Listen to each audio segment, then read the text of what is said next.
주신 말씀은 신약성경 로마서 3장 보겠습니다.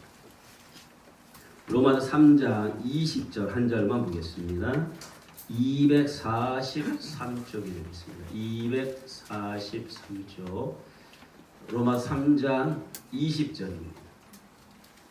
로마 3장 20절 함께 읽습니다. 시작. 그러므로 율법의 행위로 그의 앞에 의롭다 하심 얻을 육체가 없나니 율법으로는 죄를 깨달음이니라. 아멘. 따라합니다. 율법으로는 죄를 깨달음이니라.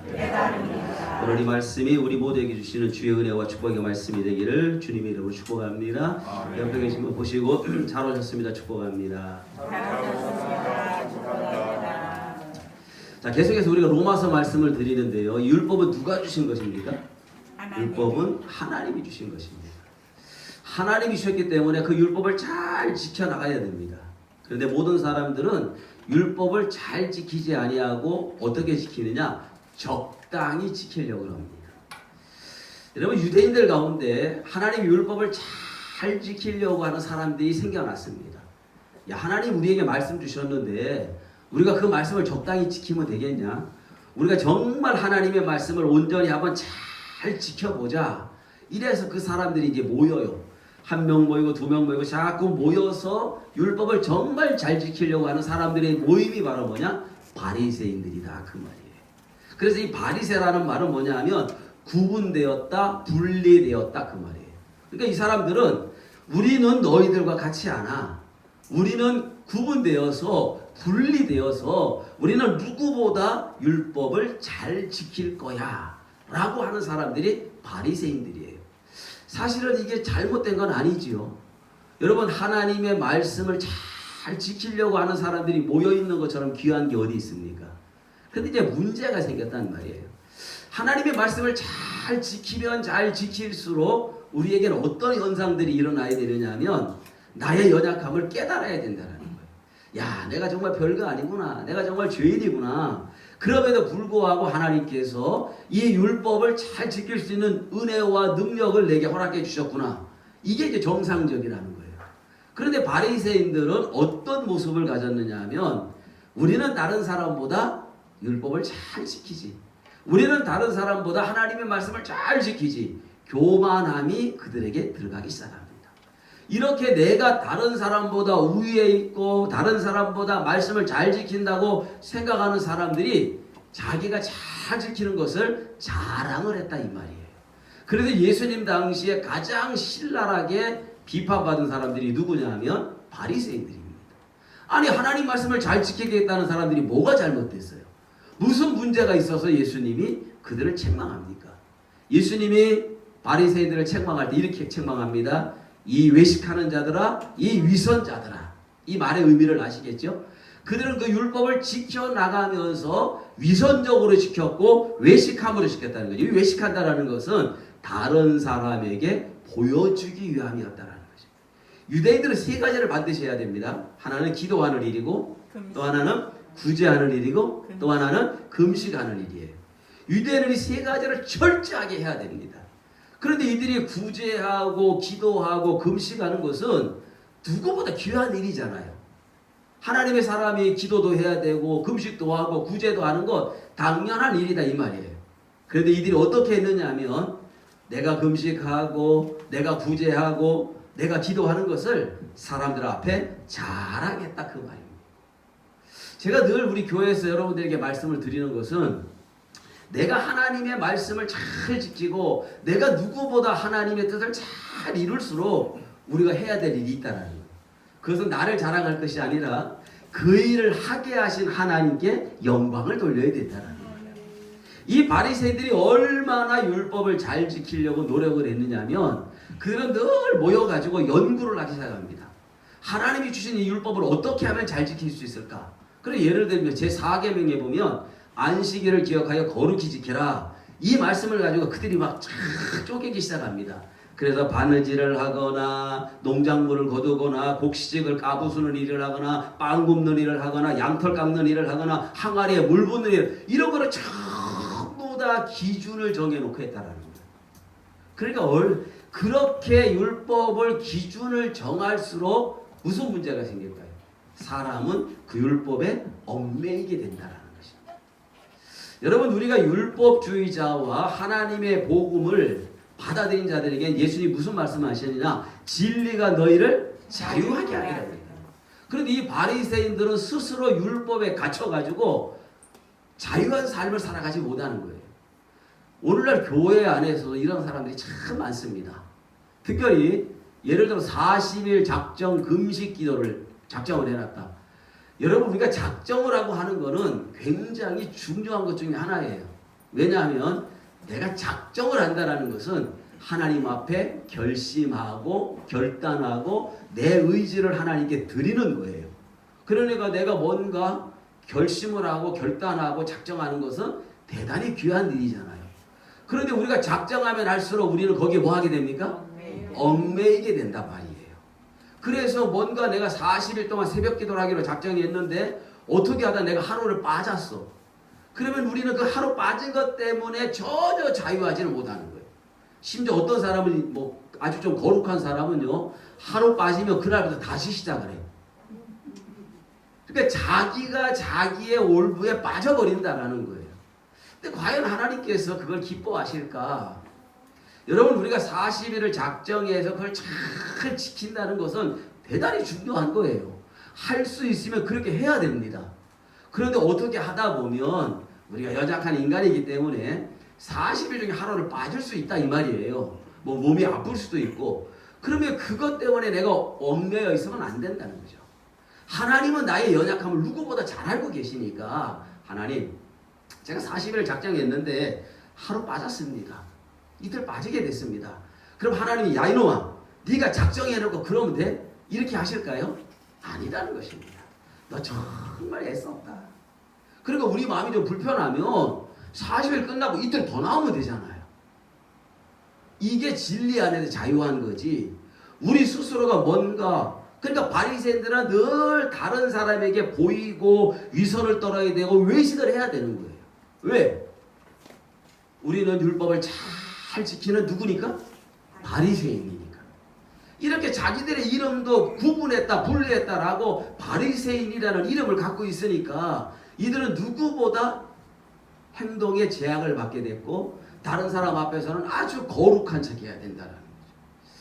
목사도 마찬가지. 제가 너무 거룩한 척 하려고 그러면 제 행동이 얼마나 부자연스럽고 힘이 들겠습니까? 진리 안에서 우리가 자유해야 된다는. 여러분, 율법은 10가지를 주셨는데 그 10계명을 613개로 나눕니다. 이 613개의 계명 가운데 딱 2가지가 돼요. 하나는 따라합니다. 하라. 또 하나는 하지 마라. 그러니까 하나님의 말씀은 2가지밖에 없어요. 하라와 하지 말라는 거예요. 그럼 제가 말씀드렸죠. 죄가 뭐냐?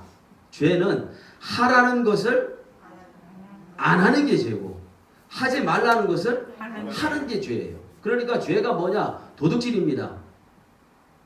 사기입니다. 살인입니다. 그건 죄의 결과지요. 죄는 뭐냐 하면 하나님의 말씀을 벗어나는 것, 하나님의 말씀에 어긋난 것, 이게 죄다 그 말이에요. 그러니까 하말티아라 그러는데 활을 쐈어요.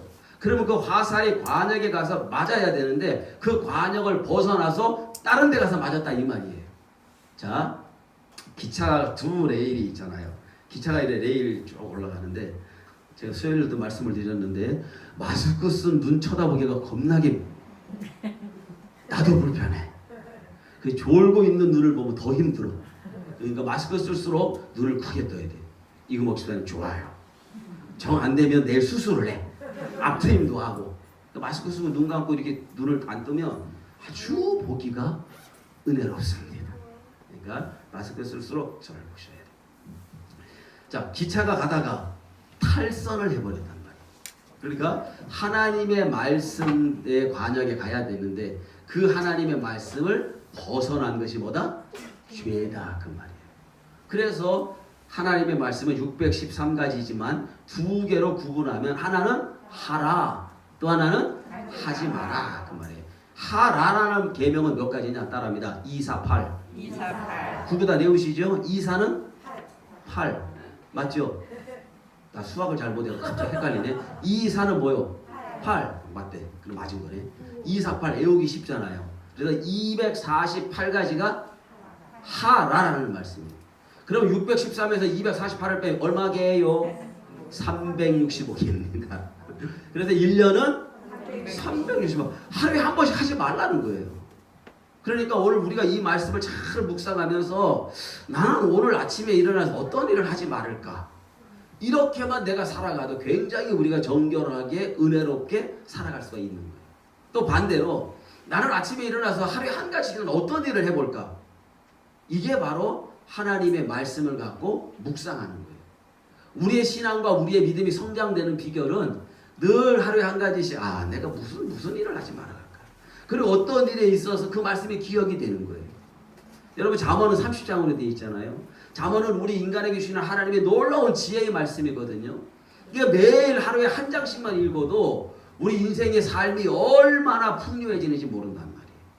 그러니까 그 잠언을 매일 아침마다 하루에 한 장씩만 읽어도요, 뭐 노노 맹자 이런 것보다 훨씬 더 뛰어난 말씀이 잠언 말씀이다 그 말이에요. 오늘 우리가 하루에 한 가지씩이라도 내가 이걸 잘 하지 말아야겠구나. 그래서 248개는 하라라는 말씀이고 365개는 하지 말라라는 말씀입니다. 그런데 이 바리새인들에게 가장 큰 문제가 뭐냐?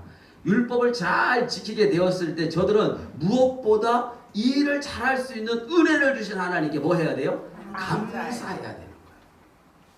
오늘 여러분들이 여러분 자신을 보면서 다른 사람보다 뭔가 더 뛰어난 게 있을 거예요.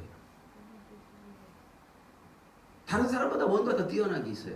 그러면 그걸 갖고 내가 자랑하고 잘난 척을 하고 이러는 것이 아니라 그 뛰어나게 하신 하나님의 은혜에 뭐 해야 된다? 감사해야 되는 거죠. 그런 귀한 마음, 여러분 우리가 누군가에게 밥을 한 끼 사고 누군가에게 작은 것을 나눌지라도 그게요 쉬운 마음은 아닙니다. 어떤 사람은 평생을 가도 다른 사람을 위해서 단돈 10원도 하나 쓰지 못하는 사람이죠. 그 사람 돈이 없어 그러냐? 아니요. 그 마음이 누군가를 섬길 줄 모르는 거예요. 그래도 어떤 사람은 별로 가진 것도 없는데 잘 섬기는 분들이 있어요. 그 마음에 섬김의 은혜가 있는 거죠. 그러면 이렇게 얘기합니다. 그분들은 목사님 제가 이렇게 할 수 있는 게 얼마나 감사해요. 할 수 있게 하신 하나님께 얼마나 감사해요. 물론 정말 나는 너무너무 하고 싶은데 아무것도 가진 게 없는 경우가 있어요. 가끔 보면 우리 권사님들 가운데도 보시면 제가 이렇게 교회 오시면 교회 와서 이렇게 보면 이렇게 저기 계단도 다 신주도 닦으시고 그러시는. 그러니까 본인이 생각할 때 나는 교회에 헌금도 많이 못하고 뭐 크게 보탬도 되지 못하고 그럼 내가 할 수 있는 게 뭘까? 그래 난 이거라도 내가 해서 하나님의 교회를 섬겨야지. 하나님께서 얼마나 기뻐하시겠어요. 그 마음을 주셔서 야 내가 이걸 계단을 깨끗이 닦았는데 말이지. 누가 날 알아주지도 않고 이런 마음이 아니라 내가 닦은 그 계단에 교인들이 오르락 내리락 하면서 이 깨끗해진 것을 바라보면서 내가 그걸 할 수 있는 건강을 주시고 할 수 있는 은혜를 주시고 할 수 있는 마음을 주신 그 하나님 앞에 감사하고 살아간다는 것 그게 얼마나 중요하겠습니까? 바리새인들은 우리가 이렇게 율법을 잘 지키는 것에 대해서 감사하잖아. 급기야 이들은 뭐까지 했느냐? 자랑을 했다라는 거. 우리는 이렇게 합니다. 우리는 이렇게 합니다. 오늘 하나님께서 오늘 우리에게 원하시는 것이 바로 그게 아니라는 것입니다. 그러면서 자랑을 하다가 더 나아가서 이 사람들은 뭐까지 주장하게 되느냐? 급기야는 자기들이 율법을 잘 지킨다고 생각해서 구원은 율법을 지켜야만 얻는다라고까지 나간 거예요. 그래서 예수님 당시에도 예수님을 믿던 많은 유대인들 가운데 기독교인이 됐단 말이에요. 여러분 잘 기억하셔야 될 것은 예수님 이후에 기독교인이 된 모든 이스라엘 사람은 전체가 다 유대인들이에요. 왜? 그때 기독교가 없잖아요. 예수님이 안 오셨으니까. 그래서 유대인들 가운데 예수님을 믿은 기독교인이 됐단 말이에요. 그때 율법자들이 무슨 얘기를 하느냐? 바리새인들이 그들도 율법을 잘 지켜야만 구원받습니다. 그들이 할례를 행하여야만 구원받습니다. 라고 주장을 했다 이 말이에요. 자 그러면 제가 아주 쉽게 말씀을 드릴게요. 우리 교인들은 제가 습관적으로 이렇게 나오는 걸 좋아하는 것 같아요. 좀한 두세 명만 졸면 얼렁얼렁 제가 이렇게 나옵니다. 자, 왜 하나님께서 우리에게 율법을 주셨는지를 이해를 하셔야 돼요. 오늘 가장 중요한 게 그 말이에요. 율법을 지켜야만 구원이 있다. 아니라는 것을 제가 일단 결론을 말씀드리는데 아주 쉽게 말씀을 드릴게요. 자, 이스라엘 백성들이 야곱 시대에 가나안 땅에 뭐가 됩니까? 흉년이 들었단 말이에요. 가나안 땅에 7년 흉년이 드는 동안에 이스라엘에 양식이 없습니다. 그런데 소문에 듣자 하니까 애굽에 가면, 이집트에 가면 양식이 굉장히 많다라는 소리를 듣게 됩니다. 그래서 야곱이 자기 자식들을 애굽으로 뭐하러 보냅니까? 양식을 사러 보냈단 말입니다. 근데 이제 그 앞에 걸 제가 다 설명하면 설교가 너무 길어지니까 그 앞에 야곱의 아들 가운데 요셉이 형들에게 미움을 받아서 팔려갔잖아요. 그런데 그 팔려간 애굽에서 요셉이 뭐가 됩니까? 총리가 된단 말이에요. 그래 형들이 애굽에 양식을 사러 갔는데 아니 요셉이 말이죠. 이스라엘에서 왔다는 사람들을 이렇게 보니까 자기를 팔아먹은 형제들이에요. 자, 이 내용을 전체를 다 알으니까 이제 이거 싹 빼버립니다. 그리고 요셉 때문에 아버지 야곱과 모든 70명이 어디로 이주합니까? 애굽으로 이주를 합니다. 그 애굽으로 이주했을 때에 야곱을 비롯한 모든 형제들의 삶이 어땠을까요? 너무너무 좋았죠. 왜냐하면 애굽을 지금 이렇게 강성되고 부강하게 만든 장본인이 누구예요? 요셉이니까. 그러니까 국무총리, 총리의 가족들이 왔다는 소식을 듣고 바로 왕부터 식사 대접을 하고 그 당시에 가장 좋은 땅 고센 땅에 정착을 하게 했다 이 말입니다. 이게 이제 중요한 얘기예요. 그러면 이 사람들은 7년 동안 흉년이 딱 끝나면 애굽에 계속 머물러야 됩니까? 다시 가나안으로 돌아가야 됩니까? 알기는 차도같이 잘 알아요. 다시 가나안으로 돌아가야 되는데 갔어요, 안 갔어요? 물어볼게요. 왜 안 갔습니까? 그렇죠. 여기가 너무 좋으니까. 여기가 너무 좋은데 문제는 그곳에는 하나님의 역사가 없다라는 거예요. 그곳에는 하나님이 함께하는 것이 아니라는 거예요. 여러분, 내가 아무리 좋은 곳일지라도 하나님이 함께하지 않는 것은 좋은 게 아니에요. 잠시 좋은 것 같아요. 일시적으로 좋은 것 같아요. 지금 애굽에 가서 식사 대접을 받고 총리의 가족들이 왔으니까 VIP 대접을 받았는데 문제가 생겼잖아요. 요셉이 죽지 않습니까? 또 왕은 안 죽어요? 그래 성경에 보면 요셉을 모르는 왕들이 나오면서 고센 땅에서 야곱 식구들이 점점 많아지네. 사람들이 한 민족을 이룰 정도로 많아지네. 그러니까 애굽의 왕들이 뭐 하기 시작합니까? 그들을 핍박하기 시작해요. 처음에는 좋았잖아요. 그러면 끝까지 좋아야 되잖아요. 하나님 앞으로 다시 돌아가지 않았던 이스라엘 백성들이 철저하게 430년 동안 애굽에서 뭐 했느냐? 따라합니다. 종살이. 하나님을 떠나 살면 종살이밖에 할 수 없단 말이에요. 그래서 자, 성경을 찾아봅니다. 출애굽기 2장. 구약 맨 앞으로 창세기 출애굽기 2장을 가십시오.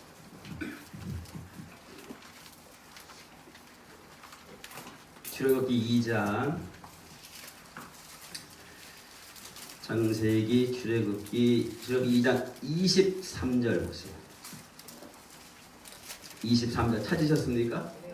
자, 23절부터 25절까지 시작. 열의 후에 애굽 왕은 죽었고 이스라엘 자손은 고된 노동으로 말미암아 탄식하며 부르짖으니 그 고된 노동으로 말미암아 부르짖는 소리가 하나님께 상달된지라. 하나님이 그들의 고통 소리를 들으시고 하나님이 아브라함과 이삭과 야곱에게 세운 그의 언약을 기억하사 하나님이 이스라엘 자손을 돌보셨고 하나님이 그들을 기억하셨더라. 아멘. 절 보셔요. 자, 이들이 지금 고통 가운데서 처음에 뭐 했어요? 하나님 앞에 뭐 합니까? 부르짖었다라는 것이죠. 부르짖으니까 하나님께서 어떻게 하시고? 들으시고 그 다음에 기억하시고 그 다음에 돌보셨다. 사자성 하나 알려드리겠습니다. 따라합니다. 부, 들, 기, 돌. 부들기돌. 부들기돌. 부들부들 떨지 말고. 부들기돌. 그들이 간절하게 하나님께 부르짖으니까 하나님은 들으시고 기억하시고 돌보시고. 여러분 하나님의 역사는 따라합니다. 들으시고 기억하시고 돌보시고. 오늘 저와 이에게 모든 성도들에게 하나님의 이 은혜가 넘쳐나시기를 주의 이름으로 축복합니다. 이 코로나 시대에 우리가 힘들고 어렵지만 하나님은 들으시고 기억하시고 돌보시고. 뭐 하는 자에게? 부르짖는 자에게. 그래서 부, 들, 기, 돌 꼭 기억하세요. 하나님 앞에 부르짖어요. 여러분 정말 중요한 게 뭐냐면 기도에는 두 가지가 있어요. 수요일날 나오신 분은 이미 제가 살짝 맛을 보여드렸어요. 기도에는 두 가지가 있는데 하나는 무슨 기도가 있느냐 하면 기습적인 기도가 있어요. 예수님은 기도의 습관을 따라 기도하셨다. 무슨 얘기인지 알죠? 그래서 기도의 습관 줄여서 따라합니다. 기습. 우리는 무슨 기도해야 된다고요? 기습의 기도를 해야 돼요. 마귀 사탄이 우리를 기습적으로 공격한단 말이에요. 여러분 기습적으로 공격을 당해본 적 있으신가요? 마귀 사탄이 언제나 우리를 기습적으로 공격을 할 때 우리는 뭘로 이기냐? 기습에는 뭘로? 기습으로. 마귀가 우리를 넘어뜨리려고 기습할지라도 우리가 기습을 하는 기도의 습관을 가지고 있으면 반드시 승리하게 될 줄 믿으시길 축원합니다. 그래도 기습을 해요. 두 번째 기도는 무슨 기도가 있느냐면 필요에 따라 기도합니다. 지금 어떤 분이 적는 사람이 있어요. 지금 뭐 하고 있어요? 필기. 박근혜 대통령이 옛날에 그 수첩공주였어요. 적었다. 대통령이 보좌관들 쫙 앉혀놓고 실국장 장관들 앉혀놓고 하면은 받아 적잖아. 뉴스 보면 김정은이가 한마디 할 때 밑에다 막 열심히 받아 적잖아요. 한마디라도 놓치지 않으려고. 어떤 사람은 기도를 필기합니다. 이 필기 기도는 뭐냐? 필요에 따라서 기도하는 거예요. 근데 목사님 제가 보니까요, 이 필기라도 하면 삽니다. 아멘? 마스크 때문에 제가 못 들었는데. 여러분 필요에 따라 필기라도 하면 살 줄로 믿으시길 축원합니다. 문제는 그것도 안 하니까 문제예요.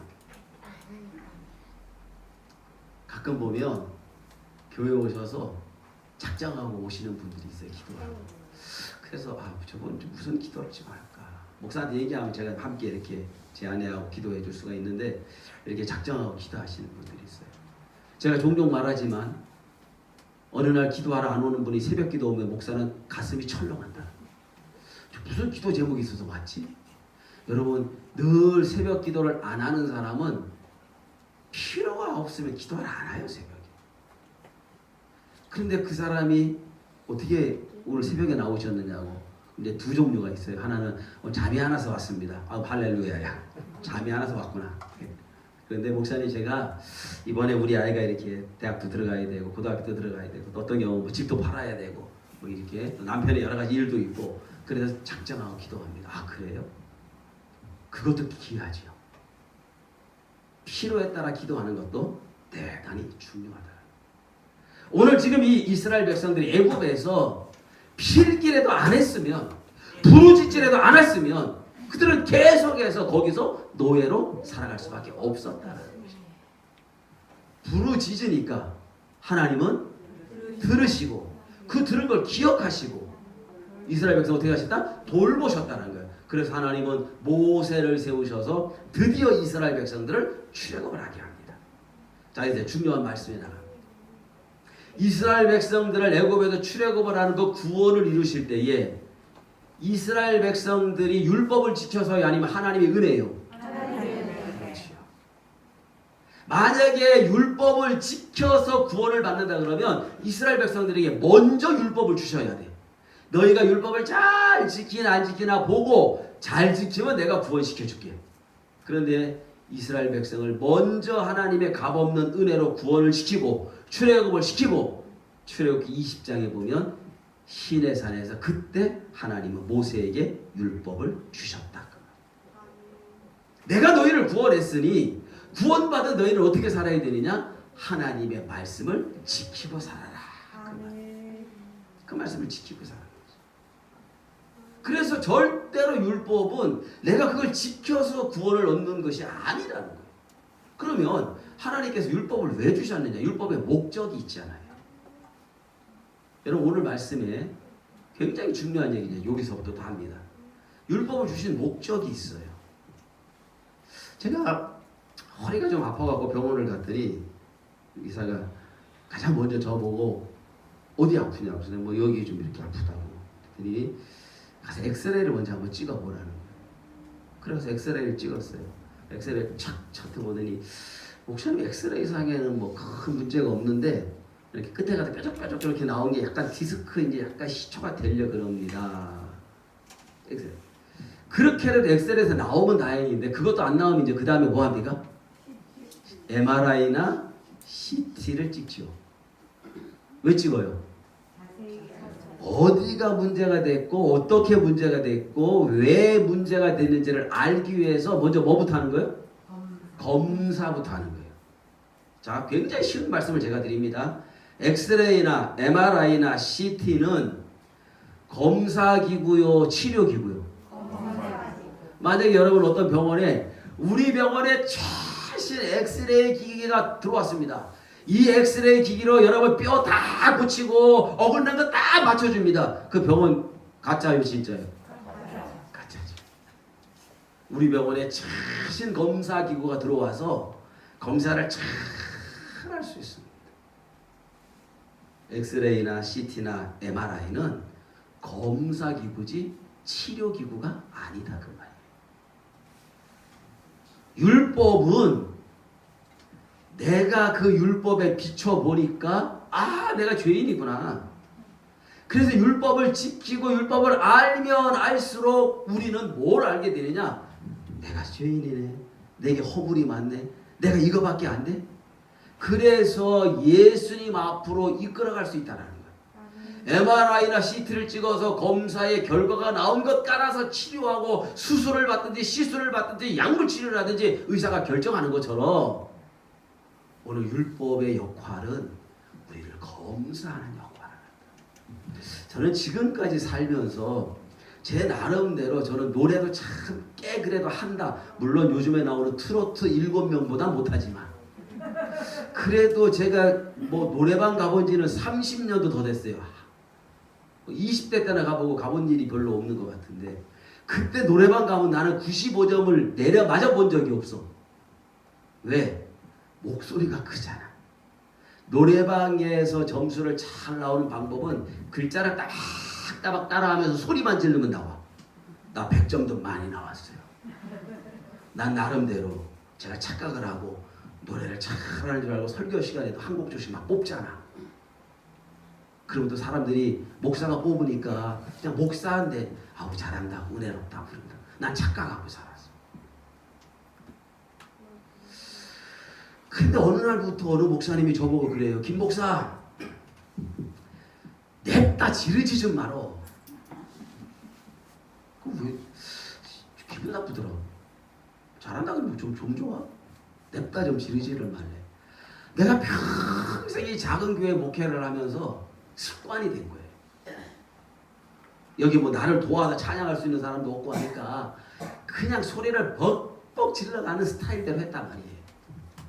요즘에 제가 우리 아이하고 저 뒤에 우리 아이가 이제 그 노래 녹음하는 기능이 있어요. 그래서 아빠 녹음 한번 해봅시다. 철저하게 내가 좌절을 했습니다. 내가 녹음한 거하고 1절은 제가 부르고 2절은 우리 아들이 부르고 딱 듣는 그 순간에 나는 쥐구멍이라도 들어가고 싶었어. 그러면서 우리 아들이 아빠 제발 좀 지르지 좀 마세요. 노래를 좀 이렇게 모으세요. 예쁘게. 그러니까 그랬어. 야 아빠는 이해를 해라. 내가 평생 이렇게 했잖아 교회에서. 제가 여기서 교회 20-30명 데리고 앉아가지고 예쁘게 예수 사랑 은혜가 되냐고. 예수 사랑하시 이래 은혜가 되지. 그게 습관이 돼가지고 내가 음악을 녹음을 하나 하는데도 내가 이렇게 부르는 거예요. 예수 사랑하심. 난 잘하는 줄 알았네. 녹음을 하고 들어보니까 들을 수가 없어. 근데 우리의 소리를 들어보니까 너무 이쁜 거예요. 소리도 안 질렀는데. 이 세상을 살아가는 동안에 이렇게 나는 이 세상을 살아가는 동안에 아주 트로트 가수지. 내가 그 아이 앞에서 좌절을 아빠 체면이 있어서 내가 했지만 너무 부끄러워요. 야 이거밖에 안 되는구나. 근데 내가 잘하는 줄 알았구나. 그래서 내가 오늘 여러분 좀 느꼈어요. 오늘 찬송을 내가 약간 톤을 줄여서 약간 예쁘게 불러본 거야. 이거 습관을 좀 만들어 보려고. 율법이 그거다 이 말이에요. 내가 다 옳은 것 같아. 내가 다 잘하는 것 같아. 내가 다 완벽한 것 같아.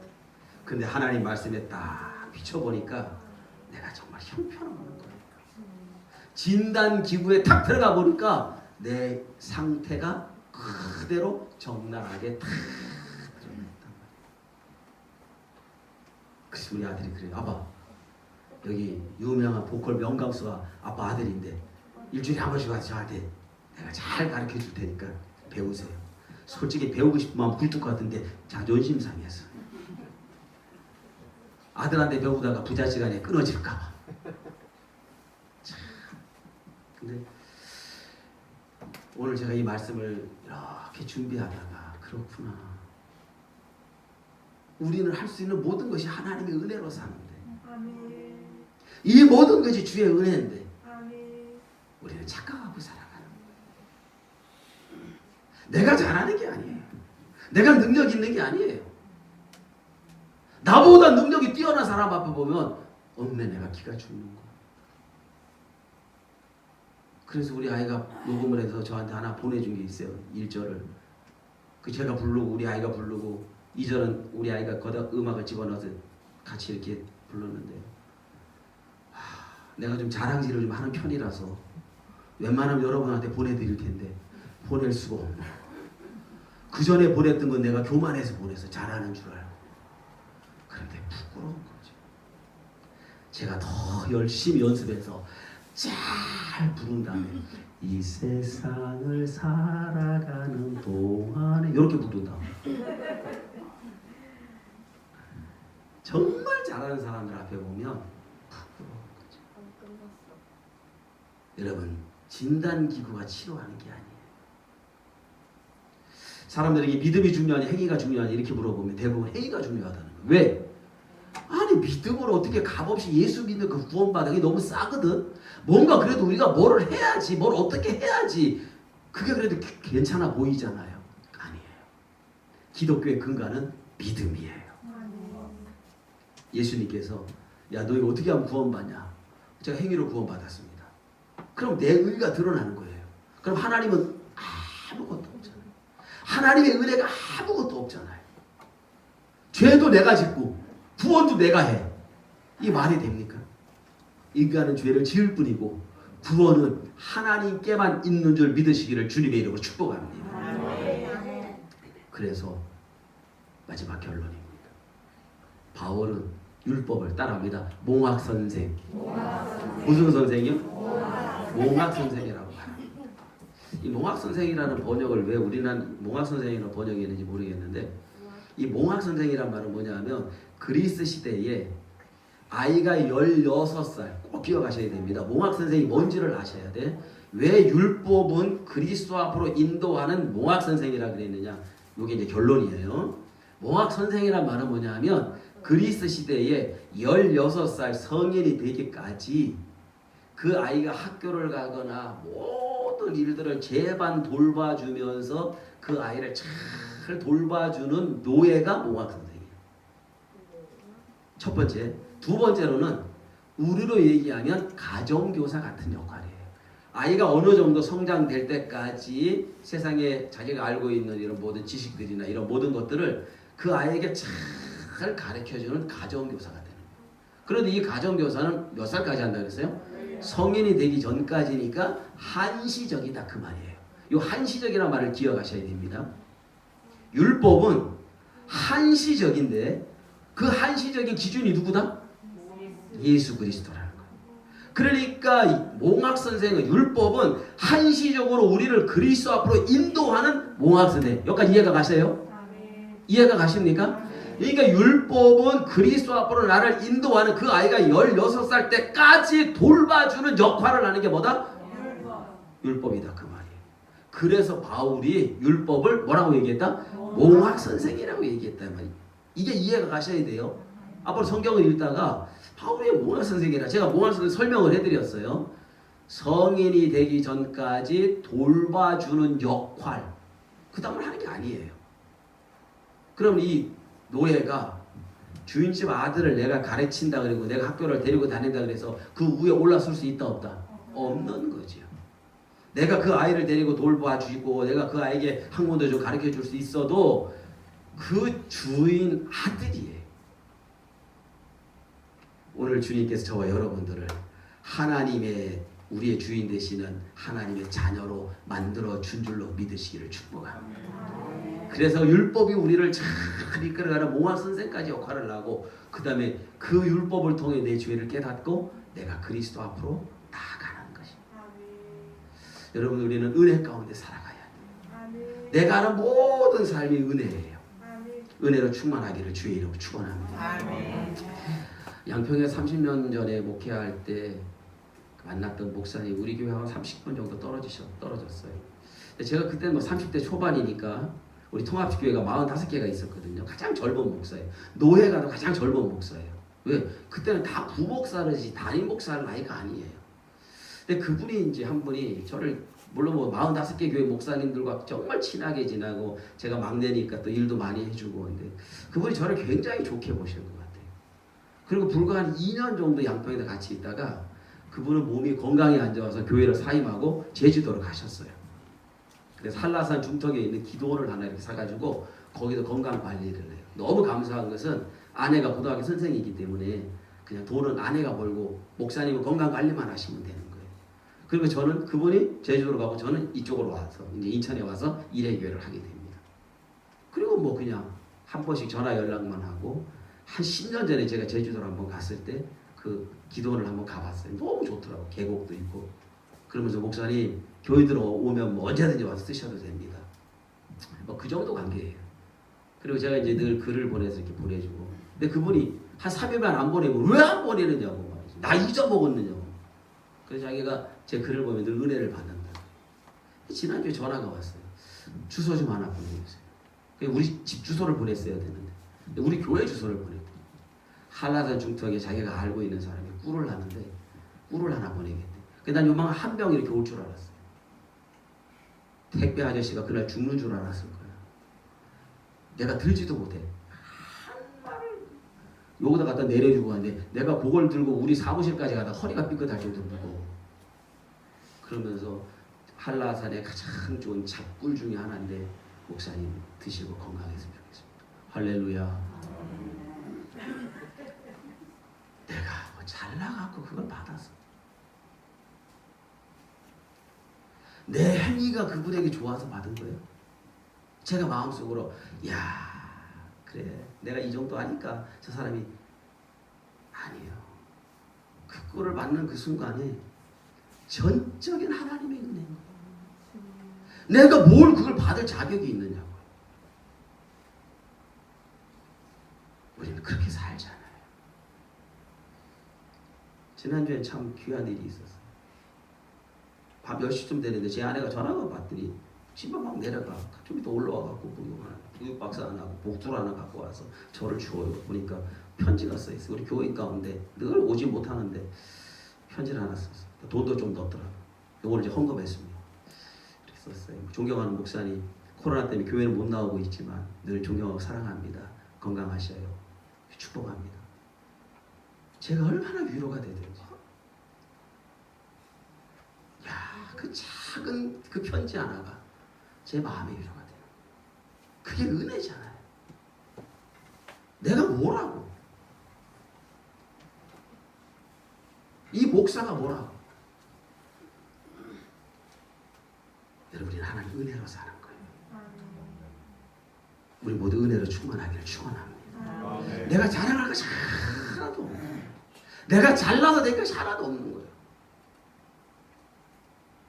나의 나 된 것은 하나님의 은혜로 된 거죠.